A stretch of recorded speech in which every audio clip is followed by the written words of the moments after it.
Hey everyone, so today's video we're just going to be talking about this 2-year anniversary event, which is, recycled content, but anyway. Uh, so in the tavern here, you actually need to hit level 34, I believe, to get the 2 books. I'm pretty sure the Dawn Fragments are available to you, but the event goes up to 84 points. You don't need to hit 84 points if you don't want to. The team that I'm going to show you scales with basically all of the point levels. It's just a one-shot team. It takes, 25 seconds. So I'll show you how to do that. But if you don't have the stats, because one of the heroes that I have is just like they're fully booked in A1, so maybe you can't do this team with the stats, but all you need to do is hit level 34, and the stat requirements for this one-shot team are going to be way lower. You might even be able to do it with different heroes, and I'll throw out some recommendations, but I'm not going to preview that team because then I'd have to move some gear around and things like that, and I'm not going to do it. But long story short, all you need to do is hit 34 because these are the only 2 items that are really important to get. Now, obviously, if you want to get, the advanced summoning crystals, this ancient summoning crystal, you have like a 5% chance or whatever to get a legendary from it and 5-star divine essence. And then if you're into the cosmetics or whatever, that 2nd anniversary item is there. So first things first, with these daily challenges, you want to get the 20 points each day so you can get these cards, because it unlocks the other affixes, to increase your points. So they have a couple different rotations here. They have Joseph, they have Florence, I think they have Harbeg, and that might be it. All you want to do is just bring in positive affinity people. So for this team, I'm using like Guan Yu, Jerome, Hitoshi, and I'm using Corrupt Orak to kind of trigger this guy's trait. So if you want, you can even bring in like joint attackers to go with Guan Yu if you wanted to, but this should be full auto. So, teams like that, this is meant to be easy, and you're supposed to be getting 300 of these coins every day. So if you just do the daily challenges and you hit 34 on Ashlyn, you should be able to get everything in the tavern. So, anyway, the team that I'm going to show you here is this team right here. It's just a one-shot team. Oh, whoops. Tricked you. This team. One-shot team. The skills, I think, are somewhat important. So we'll get into that. But first, we're going to talk about these affixes.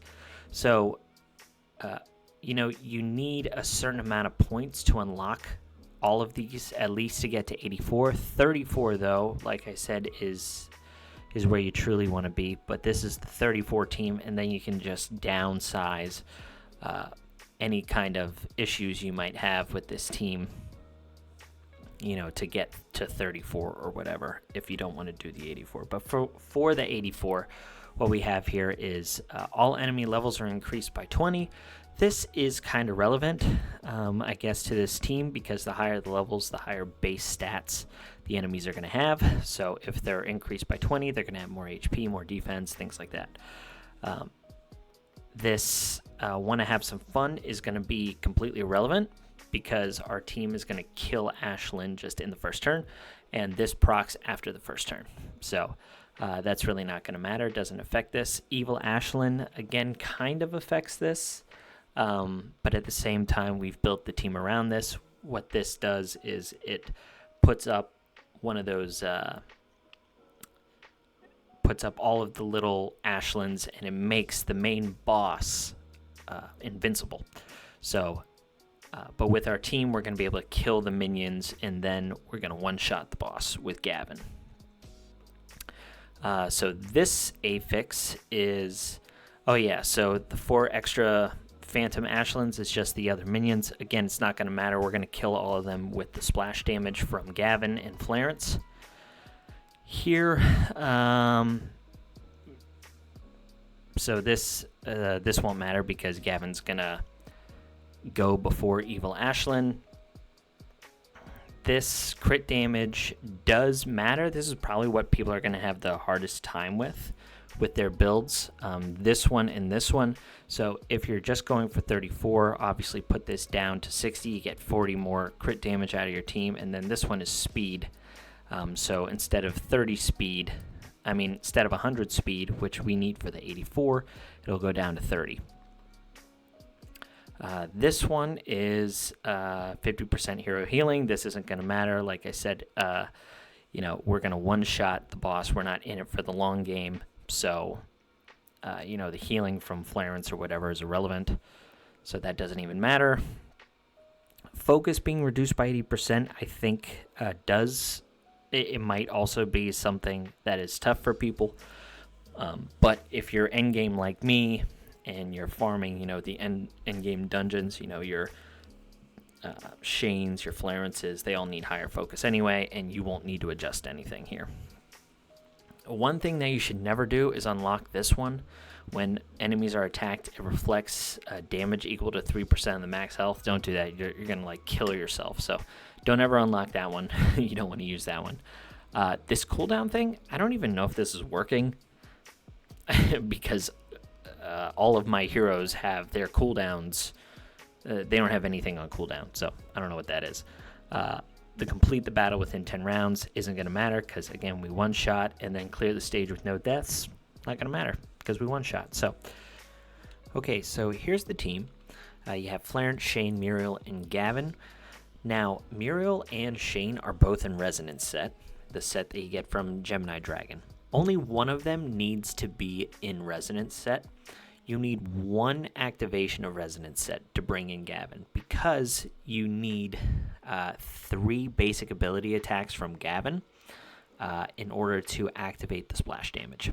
Now, you'll get 3 attacks total from Clarence and Muriel along with the heal spell on Gavin, but if you don't trigger that one extra attack, he won't be able to do the splash damage to the evil twins, like the minions, and then have enough attack to go after the boss. I'm pretty sure it works out that way. So I do want to mention that. Either Muriel or Shane will have to be on Resonance set. So you're bringing Clarence for the splash damage, you're bringing Shane and Muriel for their traits, and then the ultimate ability as well from Muriel to get the bonus damage out of Gavin. You're bringing the rage spell here because Gavin needs just a little bit more damage than what he's capable of to one-shot the boss. And then Clarence is in there for the splash damage and her ultimate. So we'll go in and I'll show you this team real quick. I'll show you the one of the procs that we have to get from Shane in order to do this. So here she summons all of the minions. The minions need to be dead before this invincible falls off her and Evil Ashlyn. So what we'll end up doing is you put the increased damage on Gavin, you put up the heal spell, and then you will defense down to Evil Ashlyn. So we got the one proc here, and he got his he got an additional buff. We will use Clarence. Here we'll use Muriel. Target the boss. Not that that matters, but here we proc the splash damage, right? So that means whenever he does his basic attack, he's going to splash damage these minions. We need to put up the rage spell. So he'll basic attack, splash all the minions, and then he'll go after. He tends to go after the evil Ashlyn, but I've seen even if he goes after Sweetie Ashlyn up here, he still one-shots her. So you just basic ability any of the little minions, they all die from the splash damage, and then even if he goes after her, it's just a straight one-shot. So, yeah, pretty easy. Now, you do need the specific team composition. I will say, replacements. You might be able to use like a Rosalie. I don't know if she's able to do enough damage. To be honest, you might be able to use someone like Flaming Mila, if you were lucky enough to pull her. So Gavin, maybe Bella, maybe Flaming Mila, but this team works exactly for me. So I just wanted to show you that team real quick, so you guys can get that event over with, and then you never have to worry about it again. So Gavin's in Assassin and Speed gear. His total stats are the 400% crit and then 6,500 with 228 speed. I think he needs to be above, if you're going the 84 point route that I'm showing here. I think they need to be above at least 220, I think. So, he's an Assassin set with some pretty good substats and speed. He's built this way for Rift of Chaos. Crit damage, pretty good ring, and then attack percentage, crit damage, base attack, and then he's doing crit damage with some pretty decent substats, crit damage, and then health. So that's Gavin. Like I said, fully booked too. I use him in a lot of places end game, so he was worth the books for me. Florence is just in a typical Faith set, so that doesn't even matter. You have enough buffs, from the rest of your team with Shane and Muriel, and then the heal spell and his bonus attacks from his basic. But yeah, all that matters here is her focus. She needs maybe around this focus, but that also helps with Gemini Dragon, helps with Tulpa, like all of those endgame dungeons. So her focus is this. Her speed is here. If you want her in front of Shane, even better. Maybe you don't need the rage spell then, because you're getting an additional attack from Shane to increase the damage from his trait. But that's all that matters, is the focus and the speed, that she goes in front of Gavin and Muriel, I believe. So that's that. From Wood, like I said, Shane and Muriel are both in Resonance set. So he's got 270 speed, 143 focus. He does have the Resonance set on. They're not very good pieces, just random stuff here and there. Not even glyphed out. So that's Shane, and then Muriel is down here. And Muriel is also in Resonance set. She's only level 60, 247 speed. She doesn't need any focus or anything like that.